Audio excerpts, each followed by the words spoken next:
igreja primitiva, ou na primeira igreja, ou a igreja no seu início. Então, Lucas registra no livro de Atos a história das conversões. Ele também há uma corrente teológica que o livro de Atos registra a história da igreja. Ele é, nos livros do Novo Testamento, aquele que não tem o versículo encerrando a carta. Se nós lermos as cartas paulinas, Paulo tem o versículo de saudação inicial e o versículo de saudação final. No livro de Atos não tem esse registro lá no seu finalzinho, encerrando. Por quê? Porque se acredita que essa história da igreja continua sendo o quê? Escrita. Por quem? Agora por nós. Né? É um registro espiritual, não é um registro texto, né, escrito. É um registro espiritual. Então, nós temos no livro de Atos um registro inicial da igreja e nós somos esse registro hoje, contemporâneo, atualizado da igreja. Nós somos a igreja que começou lá no livro de Atos. Essa igreja, ela passa por várias fases da história, por impérios, por governantes, e ela vai resistindo historicamente a imperadores, a governantes, a regimes e a ideologias políticas. Ela resistiu e vem resistindo ao longo da sua história, todo esse processo histórico da humanidade, e a igreja permanece. Por que a igreja permanece? Porque a igreja, ela não é, como diz o próprio texto, uma obra construída por mãos humanas. Ela é uma igreja, ela é construída por Deus, ela é edificada pelo Espírito Santo de Deus. Por isso que essa igreja tem a capacitação espiritual, a instrumentalidade divina de atravessar a história sem que ela seja destruída.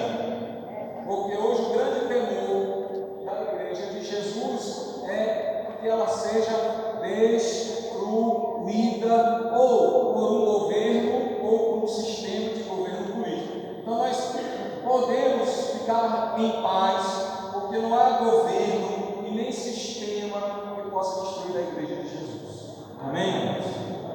Até porque eu creio que a Bíblia diz que um dia todo joelho se dobrará, toda língua confessará que Ele é Deus. Então, governos e sistemas de governos, todos eles se curvam diante de Deus. Então, a igreja não precisa se preocupar com o sistema político do nosso país, nem quem vai governar o nosso país, porque o nosso governo não é também um governo humano, o nosso governo é um governo espiritual. Jesus é o cabeça da igreja. Lula pode ser o cabeça do Brasil, Bolsonaro pode ser o cabeça do Brasil, mas o cabeça da igreja é Jesus. O sistema político pode ser de direita, amanhã vai ser de esquerda. Qual é o sistema dessa igreja? O sistema espiritual chamado Jesus. Nós não temos que nos preocupar. A igreja vai ser perseguida. Ela vai ser perseguida.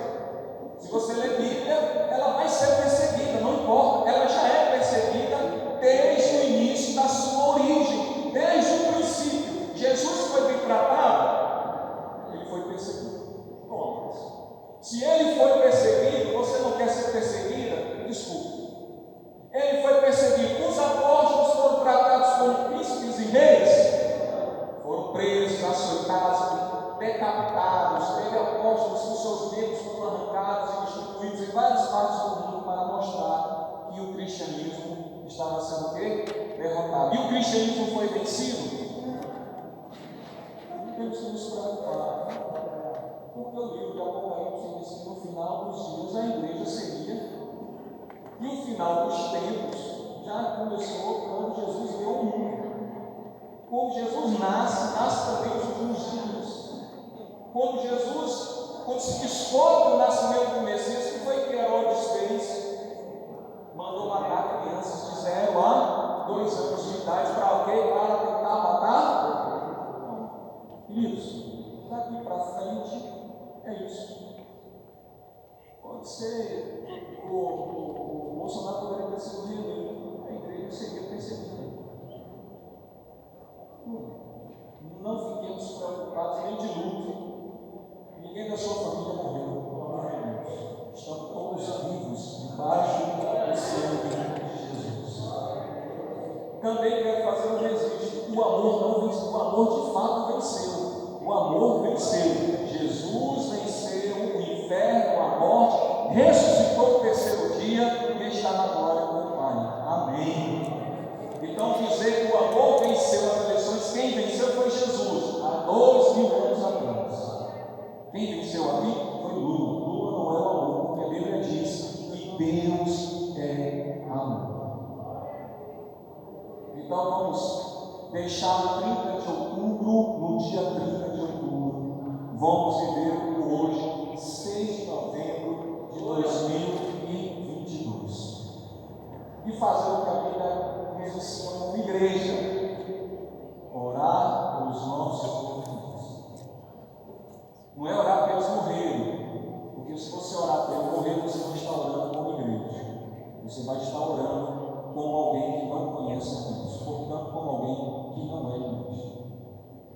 Pastor, mas eu tenho que morrer. Bom, quando Jesus quis entrar no vilarejo, está registrado em Mateus, e descobriu que Jesus não ia curar os enfermos e apenas descansar um pouquinho depois de seguir viagem, as pessoas do vilarejo não quiseram deixar Jesus mais entrar ali. O que foi que os apóstolos fizeram?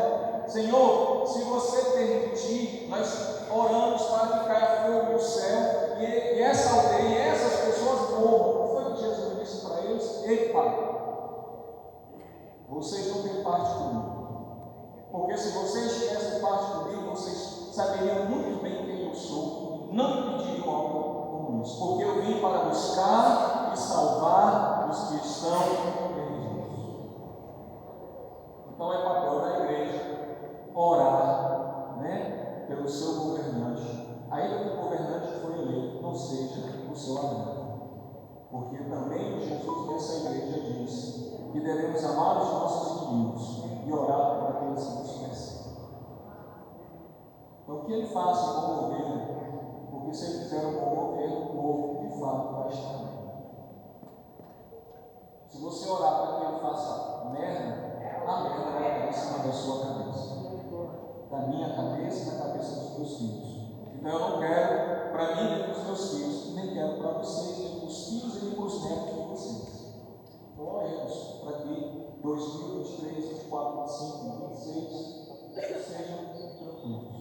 Então o livro de Atos registra essa igreja que enfrentou toda a perseguição histórica, inclusive conseguiu superar